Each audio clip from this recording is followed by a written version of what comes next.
નમસ્કાર, ન્યૂઝ 18 ગુજરાતીમાં આપનું સ્વાગત છે. હું છું આપની સાથે સંધ્યા. આતંકીઓએ માથાના ભાગે ટોપી, કેમેરા ગોઠવ્યા હતા. પહલગામ આતંકી હુમલામાં મૃતકના પુત્રનું આ મોટું નિવેદન છે. સુરતના મૃતક શૈલેષ કળથિયાના પુત્રનું નિવેદન.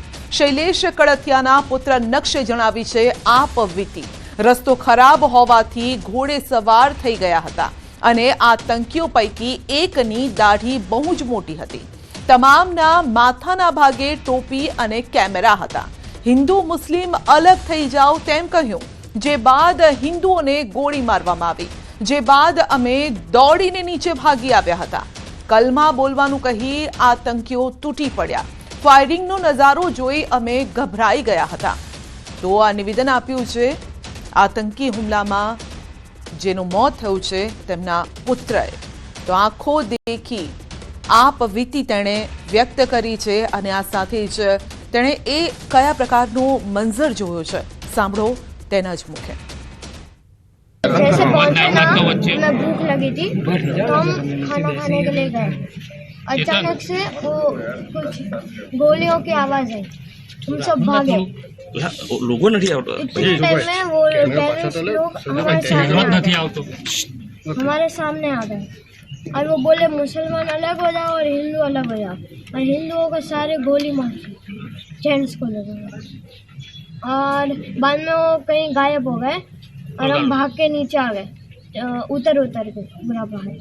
दाढ़ी बहुत बड़ी थी, वो सर पर वो टोपी पहनी थी और कैमरा भी था ऊपर. क्या बोल रहे थे वो लोग, क्या बात कर रहे थे बेटा, क्या बता रहे थे? पता नहीं बता. वो बोला बस मुसलमान अलग हो जाओ और हिंदू अलग हो जाओ. हिंदू को गोली मार के भाग गए. पापा कहाँ घूम रहे थे तब? पापा कहाँ घूम रहे थे तब? घूमने उधर ही थे. चलो भाई हो गया. कश्मीर तो बहुत अच्छा है. हम पहलगाम गए थे. उधर घोड़े से जाना होता था ऊपर, तो ऊपर गए तो 10-15 मिनट में वो आतंकवादी आ गए. तो हम भागे और छुपे. आतंकवादी ने ढूंढ लिया. हमें तो टोटल 2 ही दिखे थे. एक ने बोला कि मुसलमान अलग हो जाओ और हिंदू अलग हो जाओ, जेंट्स को बस. और हिंदू वाले जेंट्स को गोली मारती गन से. और बाद में जब वो अचानक से गायब हो गए, चले गए, तब सब बोले जो बच्चे हैं वो भागो नीचे. तो हम नीचे भाग गए. मम्मी दीदी ने तो मेरे को घोड़े पर बिठा दिया था. मम्मी दीदी उतर के आई, मैं घोड़े से आया था. आतंकवादी क्या बोल रहे थे उस पर? कुछ बोल रहे थे वो लोग? हाँ, कलाम बोल रहे थे आतंकवादी. और मुसलमान बोल रहे थे. मुसलमानों को अपनी भाषा तो आती होगी. वो बोल रहे थे मुसलमान. 3 बार कलाम बोला, 3 बार उन लोगों ने मुसलमान बोला. और जो हिंदू थे उन्हें शूट कर दिया. हमने तो 2 देखे थे. 2 हम तो होंगे 20-30. नहीं बास में क्या नहीं, थोड़ा 2-3 फुट की दूरी थी. हाँ, भगवान को याद किया था. જમ્મુ કાશ્મીર ઉધમપુરના બસંતગઢમાં અથડામણ થઈ છે. સુરક્ષા બળ અને આતંકી વચ્ચે અથડામણમાં એક જવાન શહીદ થયો છે. તો ગૃહ મંત્રાલયમાં હાઈ લેવલ બેઠક પણ રો અને આઈબી ચીફની ગૃહ સચિવ સાથે બેઠક થઈ રહી છે. આતંકી હુમલા બાદ હવે સતત બેઠકોનો દોર અને બીજી તરફ આતંકીઓને શોધીને ઠાર કરવામાં આવી રહ્યા છે અને વધુ એક અથડામણના સમાચાર સામે આવ્યા છે. તો જમ્મુ કાશ્મીરથી આ સમાચાર છે. ઉધમપુરના બસંતગઢમાં અથડામણ થઈ છે. સુરક્ષા બળ અને આતંકી વચ્ચે અથડામણ થઈ છે. અથડામણમાં એક જવાન શહીદ થયો છે. આ તરફ ગૃહ મંત્રાલયમાં હાઈ લેવલ બેઠક ચાલી રહી છે. રો અને આઈબી ચીફની ગૃહ સચિવ સાથે બેઠક.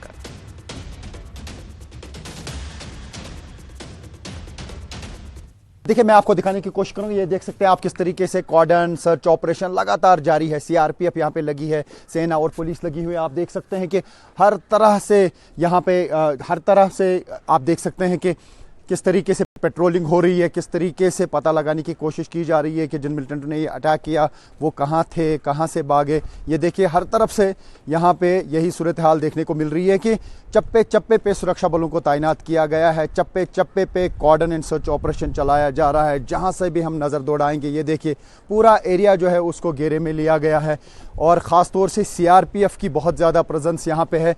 मैं थोड़ा सा आगे जाके आपको दिखाने की कोशिश करूँगा कि क्योंकि पूरी दुनिया की नज़र इसी चीज़ पे है कि क्या मेजर्स लिए जा रहे हैं, किस तरीके के इंतजाम किए जा रहे हैं। ये पूरा पहाड़ी इलाका है, ये देखते हैं आप, ये बेसरन का इलाका है जहाँ पे ये अटैक हुआ और इसके इर्द गिर्द आप देख सकते हैं कि कितना मल्टीलेयर कॉर्डन है, किस तरीके की सर्च ऑपरेशंस चलाई जा रही हैं। कॉर्डन लगातार है और ये आप देख सकते हैं कि क्या है यहाँ पे सूरत हाल। ये पहाड़ी इलाका जो है काफ़ी दुश्वार गुजार एरिया है, लेकिन इसके इर्द गिर्द अब हर तरफ से सीआरपीएफ और पुलिस को तैनात कर दिया गया है। आर्मी जो है जगह जगह पे यहाँ पे चेक पोस्ट लगा दिए गए हैं। ये आप देख सकते हैं, ये इस वक्त बाहरी प्रेजेंस जो है सीआरपीएफ की भी है, आर्मी की भी है, पुलिस की भी है। तो यही सब कुछ अभी हमें देखने को मिल रहा है। ये देखिए किस तरीके के इंतजाम यहाँ पे किए जा रहे हैं। यानी कि जहाँ जहाँ पे भी यहाँ हम नज़र दौड़ा रहे हैं वहाँ पे सुरक्षा बलों की प्रेजेंस है, सीआरपीएफ की प्रेजेंस है।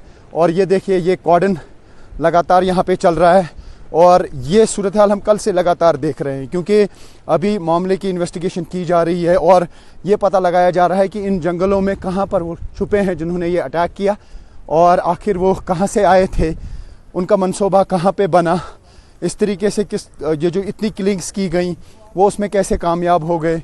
तो ये सब चीज़ें जो हैं अभी इसकी जांच हो, लेकिन इस बीच जो है सुरक्षा के कड़े इंतजाम किए जा रहे हैं।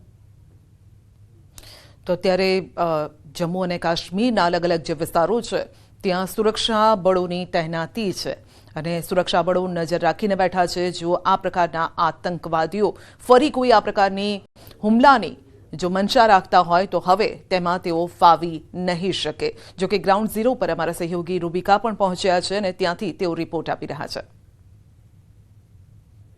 में जो कुछ भी हुआ है अब वो टूरिज्म पर इम्पैक्ट करता हुआ दिख रहा है और उसकी एक तस्वीर मैं आपको दिखाती हूँ। मैं अभी नागिन लेक में हूँ, डल झील जो है उसके पीछे वाला इलाका है। हालांकि पहलगाम में जो कुछ भी हुआ है अब वो टूरिज्म पर इम्पैक्ट करता हुआ दिख रहा है और उसकी एक तस्वीर मैं आपको दिखाती हूँ। मैं अभी नागिन लेक में हूँ, डल झील जो है उसके पीछे वाला इलाका है। हालांकि ये हमेशा इतना ही शांत रहता है लेकिन बावजूद इसके जो भीड़ रहती है वो नहीं दिख रही है। यहाँ पर लोग शांति के एहसास के लिए आते हैं। यहाँ पर बहुत बोट हाउस नहीं है लेकिन जो भी हैं वहाँ भी इस वक्त मेहमान नहीं दिखाई दे रहे हैं। ये डल झील के पीछे का हिस्सा है। यहाँ पर आपको शिकारा अमूमन घूमते हुए दिख जाते होंगे। यहाँ नाविक जो हैं शिकारों में सैलानियों को लाते हैं दिखाने के लिए कि देखिए ये पूरा का पूरा इलाका कैसा है। अब अगर मैं रंजन से कहूँ तो दिखाइए आप ये पूरा का पूरा ये झील को देख लीजिए। यहाँ पर आपको सिर्फ वो एक बीच में शिकारा नजर आ रहा है लेकिन पूरी झील खाली है। इस वक्त कोई यहाँ पर ना तो सैर करता हुआ दिख रहा है ना शिकारों में बैठकर घूमता हुआ दिख रहा है। अभी यही आलम कश्मीर में, और वो भी तब जब ये बेस्ट सीजन है, जिसे कहते हैं बिजी सीजन। अप्रैल और मई स्प्रिंग सीजन होता है। ट्यूलिप को देखने के लिए यहाँ पर मुगल गार्डन में लोगों का तांता लगा रहता है लेकिन आज वो दिख नहीं रहा है। लोगों की आवक से ज्यादा जाने का सिलसिला बढ़ गया है। कैमरा पर्सन रंजन के साथ रूबिका लियाकत, श्रीनगर। જમ્મુ કાશ્મીરના પહેલગામમાં થયેલ આતંકી હુમલામાં મૃત્યુ પામેલ ત્રણેય ગુજરાતીના અંતિમ સંસ્કાર કરાયા। સુરતના શૈલેષભાઈ અબ્રામા નજીક આવેલ કઠોર સ્મશાન ભૂમિ ખાતે અંતિમ સંસ્કાર કરાયા। પરિવારજનોનું હૈયાફાટ રુદન જોવા મળ્યું। ચાર બહેનોએ એકના એક ભાઈને ગુમાવ્યો। ગઈ રાત્રે વિમાન મારફતે શૈલેષભાઈના મૃતદેહને સુરત ખાતે લેવાયો હતો અને રાત્રિ દરમિયાન મૃતદેહ સ્મીમેર હોસ્પિટલના કોલ્ડ સ્ટોરેજમાં રાખવામાં આવ્યો હતો। પોલીસનો ચુસ્ત બંદોબસ્ત પણ ગોઠવાયો। પાર્થિવ દેહના દર્શન માટે સુરત એરપોર્ટ પર મોટી સંખ્યામાં લોકો હાજર રહ્યા। મૃતકના સ્વજનોએ આપવીતી પણ વર્ણવી।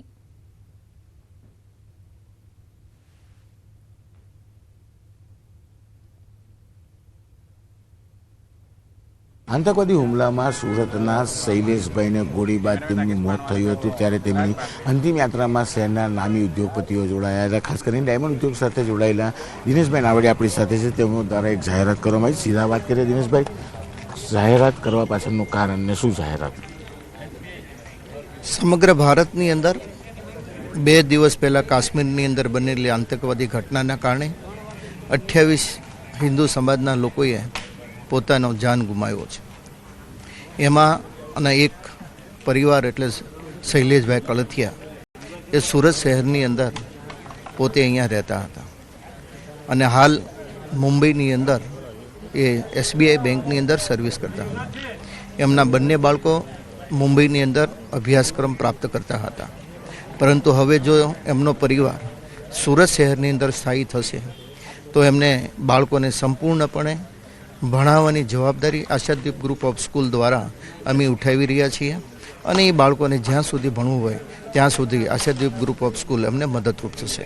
હતા દિનેશભાઈ નાવડિયા, તેમનું સીધું કહેવું છે કે શૈલેષભાઈ જેમની મૃત્યુ કાશ્મીરના હુમલામાં થયું છે, સુરત ખાતે રહેતા હતા પણ હાલ મુંબઈ પરિવાર સાથે રહેતા હતા, ત્યારે તેમના પરિવારમાં દીકરો અને દીકરી જો પરિવાર સાથે તેઓ સુરત સ્થાયી થાય છે તો આશાદીપ ગ્રુપ કે જે દિનેશ નાવડિયા જે ઉદ્યોગપતિ છે તેમની છે અને તેઓમાં સ્કૂલમાં બંને બાળકોને જ્યાં સુધી ભણવું હશે ત્યાં સુધીનો તમામ અભ્યાસ મફતમાં આપવાની જાહેરાત કરી છે. કેમેરામેન જીગર ગુગલ સાથે કીર્તેશ પટેલ, ન્યૂઝ 18 ગુજરાતી, સુરત. જમ્મુ કાશ્મીરના પહલગામ હુમલામાં મૃત્યુ પામેલા ભાવનગરના પિતા પુત્રના અંતિમ સંસ્કાર કરાયા. પિતા પુત્રની સ્મશાન યાત્રામાં CM ભૂપેન્દ્ર પટેલ જોડાયા. અંતિમ યાત્રામાં મોટી સંખ્યામાં લોકો ઉપસ્થિત રહ્યા. ઉલ્લેખનીય છે કે તેમના મૃતદેહને વિમાન માર્ગે અમદાવાદ એરપોર્ટ પર લવાયો હતો અને જ્યાં મંત્રી ઋષિકેશ પટેલ, ગૃહ રાજ્યમંત્રી હર્ષ સંઘવી, જગદીશ વિશ્વકર્મા તેમજ મુકેશ પટેલે શ્રદ્ધાંજલિ અર્પણ કરીને સાથે જ સ્મિત સાથે અભ્યાસ કરતા વિદ્યાર્થીઓ પણ શ્રદ્ધાસુમન અર્પણ કરવા માટે આવ્યા. સ્મિતના મિત્રો તેમજ તેમના શિક્ષકોએ પણ દુઃખની લાગણી વ્યક્ત કરી છે. તો ભાજપના નેતાઓ મૃતકોના પરિવારજનોને સાંત્વના પાઠવવા પહોંચ્યા હતા. કેન્દ્રીય રાજ્યમંત્રી નીમુબેન બામણિયા અને સરકારના કેબિનેટ મંત્રી કુંવરજી બાવળિયા સાંત્વના પાઠવવા પહોંચ્યા.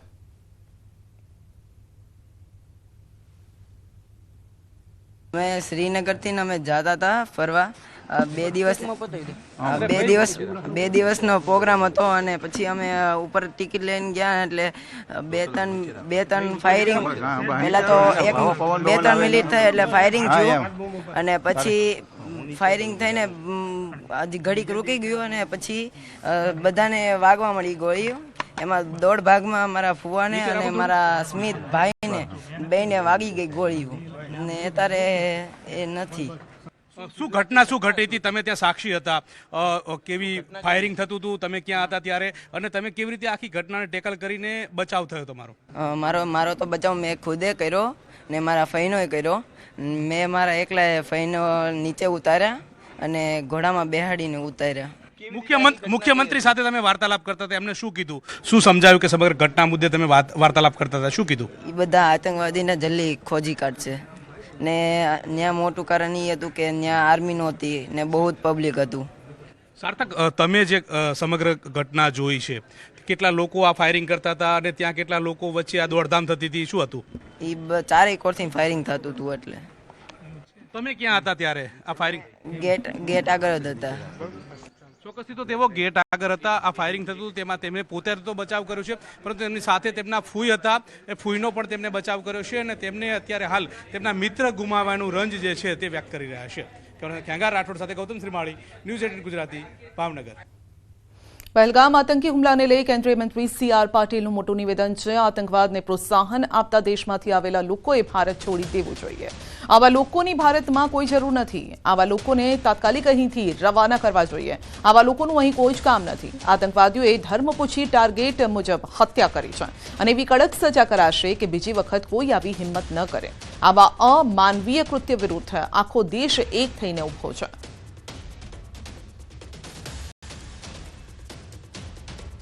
આવા આતંકવાદને પોષાવાળા દેશમાંથી આવેલા લોકોના અહીંયા કોઈ કામ નથી. એમને તાત્કાલિક અહીંયાથી રવાના કરવા જોઈએ અને હું મક્કમતાપૂર્વક માનું છું કે ખૂબ સારું પગલું, સારો નિર્ણય આ કરવામાં આવ્યો છે. જમ્મુ કાશ્મીરમાં આતંકી હુમલાને લઈ દ્વારકામાં પણ સુરક્ષામાં વધારો. દ્વારકાધીશ મંદિરમાં સુરક્ષામાં વધારો કરાયો છે. તો ગુજરાતના પ્રખ્યાત મંદિરોની સુરક્ષામાં વધારો અને ત્યારે દ્વારકાધીશ મંદિરમાં પણ સુરક્ષા વધારાઈ છે. બોમ્બ સ્ક્વોડ ટીમ પણ મંદિરમાં તૈનાત છે. મંદિર આસપાસ વિસ્તારોમાં સઘન ચેકિંગ હાથ ધરાયું. દ્વારકાધીશ મંદિરમાં ચુસ્ત પોલીસ બંદોબસ્ત વચ્ચે યાત્રિકોનું સઘન ચેકિંગ કર્યા બાદ મંદિરમાં પ્રવેશ આપવામાં આવી રહ્યો છે.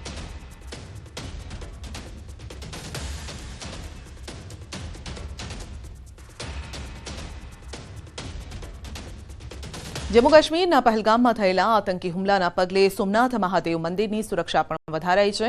સોમનાથ મંદિર આસપાસ ડોગ સ્ક્વોડ, બોમ્બ સ્ક્વોડ દ્વારા સઘન ચેકિંગ હાથ ધરાયું છે. તેમજ સોશિયલ મીડિયા પર પણ વોચ રખાઈ રહી છે. દરિયાઈ સુરક્ષા અને ક્વિક રિસ્પોન્સ ટીમનું બળ વધારવામાં આવ્યું છે. તો પથિક સોફ્ટવેર મારફતે હોટેલ, ગેસ્ટ હાઉસમાં આવનાર પ્રવાસીઓની ચકાસણી હાથ ધરાઈ છે.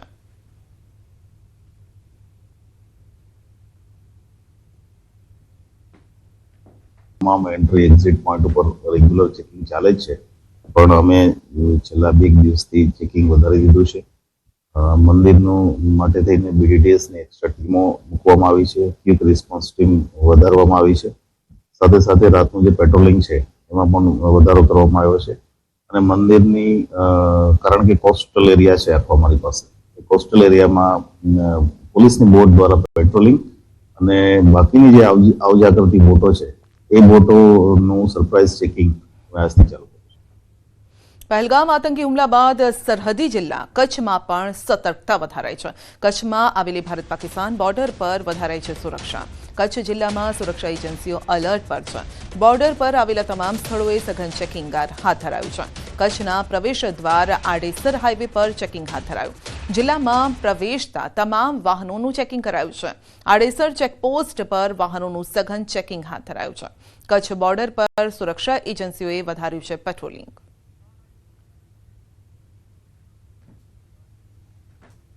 તો પહેલગામમાં જે આતંકી હુમલો થયો ત્યારબાદ ગુજરાતમાં પણ ખાસ કરીને મંદિરોની સુરક્ષા વધારાઈ છે. કચ્છમાં પણ સુરક્ષા વધારી દેવાઈ છે, કારણ કે ઘણી વખત આપણે જોયું છે કે દરિયાઈ માર્ગે ગુજરાતના દરિયાકાંઠાનો ઉપયોગ કરવામાં આવે છે. પછી કચ્છની સીમા હોય, પોરબંદરની સીમા હોય, તો આ તમામ જગ્યા પર સુરક્ષા ચાકચોબંધ રાખવામાં આવી છે. દ્વારકા અને સોમનાથ મંદિરની સુરક્ષામાં પણ વધારો. બુલેટિનમાં આગળ વધીશું નાનકડા બ્રેક બાદ.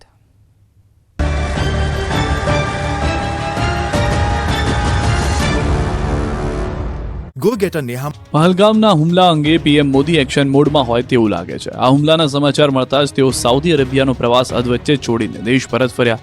બુધવારે સવારે તેમનું વિમાન દિલ્હી એરપોર્ટ પર ઉતર્યું. મામલાની ગંભીરતાને સમજીને પીએમ મોદીએ સમય બગાડ્યા વિના એરપોર્ટ પર હાઈ લેવલ બેઠક યોજી. તો ગૃહમંત્રી અમિત શાહ શ્રીનગરમાં મૃતકોના પરિવારજનોને મળ્યા અને તેમને સાંત્વના આપી. અમિત શાહને મળતા પરિવારના સભ્યો ધ્રુસકે ને ધ્રુસકે રડી પડ્યા. માહોલ ખૂબ જ ભાવુક બની ગયો. રડતા રડતા પરિવારના સભ્યોએ ન્યાયની માંગ કરી. અમિત શાહે નજીકમાં ઉભેલા એક બાળકના માથા પર હાથ ફેરવીને દિલાસો આપ્યો. તેમણે લોકોને હિંમતથી કામ લેવા કહ્યું. અમિત શાહે તે સ્થળની પણ મુલાકાત લીધી જ્યાં આતંકવાદીઓએ આ કાયરતાપૂર્ણ હુમલો કર્યો હતો. સુરક્ષા અને ગુપ્તચર એજન્સીઓએ પહલગામ હુમલાના શંકાસ્પદ આતંકવાદીઓના સ્કેચ જાહેર કર્યા છે. તેમના નામ આસિફ ફૌજી, સુલેમાન શાહ અને અબુતુલ્લા હોવાનું કહેવાય છે. ગુપ્તચર સૂત્રોએ જણાવ્યું હતું કે હુમલાનો માસ્ટરમાઇન્ડ લશ્કરે તૈયબાનો ડેપ્યુટી ચીફ સૈફુલ્લાહ ખાલિદ છે. લશ્કરે તૈયબાની વિંગ ધ રેઝિસ્ટન્સ ફ્રન્ટ એટલે કે TRF આ હુમલાની જવાબદારી સ્વીકારી છે. પહલગામમાં થયેલા આતંકી હુમલાના ઘેરા પ્રત્યાઘાત સમગ્ર દેશમાં પડ્યા છે. આતંકવાદ અને પાકિસ્તાન સામે લોકોનો આક્રોશ ફાટી નીકળ્યો છે. લોકો રસ્તાઓ પર બેનરો સાથે વિરોધ કરતા નજરે પડી રહ્યા છે. ગુજરાતીઓના મોતથી સમગ્ર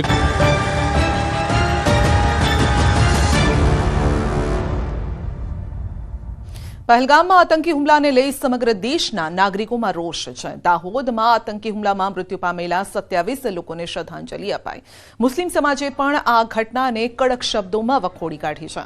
મુસ્લિમ સમાજે આતંકવાદ વિરુદ્ધ રોષ વ્યક્ત કર્યો છે. આતંકવાદ મુર્દાબાદના પોસ્ટર સાથે વિરોધ કર્યો. કસ્બા વિસ્તારમાં આતંકવાદીઓના પુતળાનું દહન પણ કરાયું. દોષિતો સામે કડક કાર્યવાહીની માંગ કરાઈ છે. પર્યટકોની હત્યા કરનારાઓને સખત સજા આપવા માટે માંગ કરાઈ છે. દાહોદ મુસ્લિમ સમાજ દ્વારા કાશ્મીરના પહેલગામમાં જે આતંકી હુમલો થયો છે એમાં અમારા ભાઈઓ જે શહીદ થયા છે એમને શ્રદ્ધાંજલિ આપવા માટે અને જે આતંકવાદી કૃત્ય કર્યું છે એને દાહોદના તમામ મુસ્લિમ समाज લોકો વખોડી કાઢે છે। इस हमले में मारे गए लोग ये हमारे ही लोग थे। इनके ऊपर ये जो हमला हुआ है, हम मुसलमान पूरे हिंदुस्तान के इस हमले की कड़ी निंदा करते हैं और मुखालिफत करते हैं। और हलाकों ऐसे लोग जो इंसानियत के और नाम के ऊपर धब्बा है, जो इंसान का कत्ल किसी साजिश के तहत करते हैं और छोटे छोटे मासूम बच्चों को और इसके अलावा पर्यटकों को जो निहत्ते थे उनके ऊपर आकर हमला किया। हम मुसलमान इसका दाहोद से पूरे हिंदुस्तान के मुसलमानों की तरफ से इसका विरोध करते हैं। जम्मू काश्मीરના પહેલગામમાં આતંકી હુમલા સામે ગુજરાતભરમાં ગમ સાથે ગુસ્સો જોવા મળી રહ્યો છે। સાબરકાંઠાના વિજયનગર અને ઈડરમાં આતંકી હુમલાના વિરોધમાં બંધ પાડવામાં આવ્યો। વહેલી સવારથી જ વિજયનગરના વેપારીઓએ સ્વયંભૂ બંધ પાડી શ્રદ્ધાંજલિ અર્પી। ઈડર શહેરે પણ સજ્જડ બંધ પાડી વિરોધ વ્યક્ત કર્યો। હિન્દુ સંગઠન વિહિપ વેપારી એસોસિએશને પણ બંધનું એલાન આપ્યું છે, સમર્થન આપ્યું છે।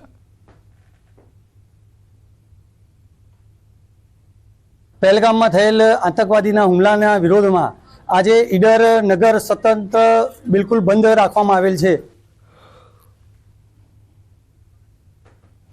તો ઈડરમાં પણ સ્વયંભૂ બંધ જોવા મળ્યું છે। વેપારીઓએ બંધ પાડી અને આતંકીઓ વિરુદ્ધ રોષ વ્યક્ત કર્યો છે। આ સાથે જ મૃતકોને શ્રદ્ધાંજલિ પણ આ રીતે વ્યક્ત કરવામાં આવી રહી છે, અર્પવામાં આવી રહી છે। તો બે દ્રશ્યો આપ જોઈ રહ્યા છો। સાબરકાંઠા અને મહેસાણામાં બંધ પાડી અને વિરોધ કરવામાં આવી રહ્યો છે। બીજી તરફ શ્રદ્ધાંજલિ પણ આપવામાં આવી છે। ગુજરાતના જે 3 લોકોના મોત થયા છે તે મૃતકોને શ્રદ્ધાંજલિ પરિવારને આ દુઃખ સહન કરવાની શક્તિ આપે તેવી પ્રાર્થના પણ કરાઈ।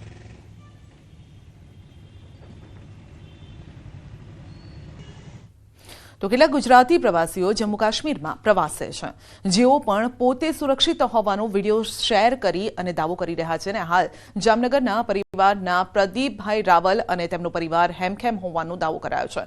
પ્રદીપભાઈએ આ વિડીયો પણ શેર કર્યો છે। જામનગરથી અમે અમારા ફેમિલી સાથે 4 જણા નીકળ્યા મોરારી બાપુની સપ્તાહ માટે શ્રીનગર આવ્યો, પરંતુ સંજોગોવશ પહેલગામમાં હાદસો બન્યો ત્યાર પછી અમે શ્રીનગરમાં રોકાઈ ગયા છે, પરંતુ અમને કોઈ પણ જાતની તકલીફ પડેલી નથી। અહીંયા પર અજય મોદી જે અમદાવાદના મોદી ટૂર્સ એન્ડ ટ્રાવેલ્સ દ્વારા ભાઈ છે, એમને ગુજરાતી માટે કોઈ પણ જાતની જરૂરિયાત હોય તો એને પૂરી પાડેલ છે। 3 દિવસે રસોડો ચાલુ કરેલ છે અને અમારી કોઈ પણ જાતની ચિંતા કરશો નહીં, અમે સેફ છીએ। તો અમરેલી જિલ્લામાં સિંહોની વસ્તી ગણતરી પહેલા જ એક સિંહણે જીવ ગુમાવ્યો છે। દેવળિયા ગામના પાટિયાથી શેત્રુંજી પુલ વચ્ચે સિંહનું માર્ગ અકસ્માતમાં મોત થયું। રોડ ક્રોસ કરતા સમયે અજાણ્યા વાહને અડફેટે લેતા સિંહણનું મોત થયું છે। લીલિયા વન વિભાગ ઘટનાસ્થળે પહોંચ્યું, મૃતદેહનો કબજો લીધો। સિંહણને પીએમ માટે એનિમલ કેર સેન્ટર ખસેડાય છે અને સાથે જ તપાસ પણ હાથ ધરાઈ। વધુ અપડેટ મેળવીશું સંવાદદાતા રાજન પાસેથી। જી રાજન, એક સિંહણનું મોત થયું છે અકસ્માતે। બિલકુલ સંધ્યા, અમરેલીથી સાવરકુંડલા તરફ જતા રોડ પર શેત્રુંજી નદી નજીક હાઈવે પર જ આ સિંહણનું મોત થયું છે। આજે વહેલી સવારે આ ઘટના બની હોવાની પ્રાથમિક માહિતી છે અને કોઈ અજાણ્યા વાહને સિંહણને અડફેટે લઈ તેનું મોત નિપજાવી વાહન ત્યાંથી ફરાર થઈ ગયું છે। સિંહણના મૃતદેહનો કબજો લઈ અને પીએમ માટે ખસેડવામાં આવ્યો છે અને વાહનની શોધખોળ પોલીસ અને વન વિભાગ દ્વારા કરવામાં આવી રહી છે। સંધ્યા જી, આપનો આભાર।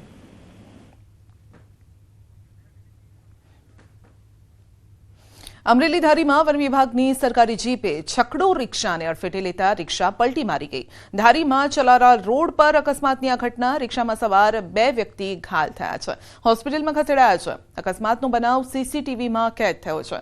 ઘાયલના પુત્રએ પોલીસ કાર્યવાહીની પણ માંગ કરી છે। તો અકસ્માતના દ્રશ્યો સામે આવ્યા છે અને જે સીસીટીવીમાં કેદ પણ થયા છે। આપ જોઈ શકો છો કે વન વિભાગની જીપે છકડો રિક્ષાને અડફેટે લીધી અને ત્યારબાદ 2 ગુલાટી પણ મારી ગઈ આ રિક્ષા। ખેતીવાડીનો સામાનની ખરીદી રિક્ષા લઈને આવેલા ત્યારે એક જંગલ ખાતાની ગાડી જે રિક્ષાને અડફેટે લઈ અને ગંભીર રીતે ઘાયલ કરેલ છે। અને અત્યારે અમે અમરેલી ખાનગી હોસ્પિટલમાં સારવાર હેઠળ છીએ અને અમારી અત્યારે એક માંગણી છે કે પોલીસ કાયદેસરની કાર્યવાહી કરે. તાપીમાં સગીરા સાથે દુષ્કર્મની ઘટના 60 વર્ષીય વૃદ્ધે 11 વર્ષીય સગીરા પર દુષ્કર્મ આચર્યો. તાપીના છેવાડે આવેલા ઉચ્છલ તાલુકાની આ ઘટના છે. પેપ્સીકોલાની લાલચ આપીને દુષ્કર્મ આચરવામાં આવ્યું. પોલીસે આરોપી સુરેશ ગામિતની ધરપકડ કરી છે.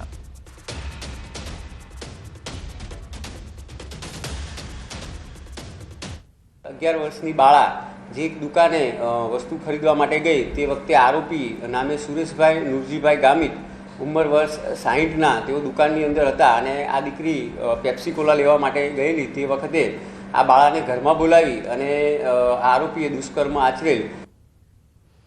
હવે અમદાવાદવાસીઓને મેરેજ સર્ટિફિકેટ માટે નહીં પડે મુશ્કેલી. મેરેજ સર્ટિફિકેટને આધાર કાર્ડ સાથે લિંક કરવામાં આવશે.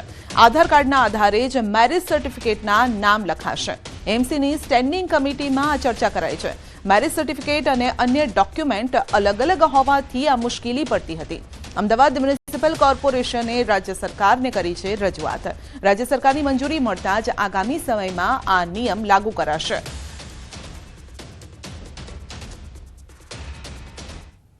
મેરેજ સર્ટિફિકેટ આપણે વાત કરીએ કે સુધારા સાથે આધાર લિંક સાથે કરવામાં આવે. પરિણામે જે મેરેજ સર્ટિફિકેટમાં મેળવવા માટે ઘણા લોકોને સેન્ટર પર ધક્કા ખાવા પડે છે. ધક્કામાંથી મુક્તિ મળશે, સરળતા મળશે. તદુપરાંત જ્યાં આગળ મેરેજ થતા હોય છે તેવા તમામ હોલો પર QR સ્કેન દ્વારા મેરેજ સર્ટિફિકેટ માટેનું ફોર્મ પણ સ્કેન કરી શકાશે. સુરેન્દ્રનગરમાં યુવાન પર જીવલેણ હુમલો. સીસીટીવીમાં કેદ થઈ છે હુમલાની ઘટના. હુમલાખોરોએ યુવકની કારમાં પણ તોડફોડ કરી છે. ચોટીલાના વાવડી ગામના બોર્ડ પાસેની આ ઘટના છે. તો ઝઘડાના મનદુખ બાબતે યુવાન પર હુમલો કરાયો. ઈજાગ્રસ્ત યુવાનને સારવાર માટે રાજકોટ લઈ જવાયો. તમામ હુમલાખોર પોલીસ પકડથી દૂર છે. તો યુવાન પર જીવલેણ હુમલો કરવામાં આવ્યો છે. એકના હાથમાં લાકડી દંડા જેવું કંઈ સાધન જોઈ શકાય છે અને તેઓ ચર્ચા કરી રહ્યા છે, વાતચીત કરી રહ્યા છે. જોકે ત્યારબાદ આ વાતચીત વધુ ઉગ્ર બની જાય છે. બીજો એક વ્યક્તિ પણ હાથમાં દંડો લઈને ત્યાં પહોંચે છે. આસપાસ 3-4 લોકો અન્ય પણ જોવા મળી રહ્યા છે અને ત્યારબાદ આ મારામારી સુધી મામલો પહોંચી જાય છે. બુલેટિનમાં અત્યારે બસ આટલું જ. રજા આપશો. નમસ્કાર.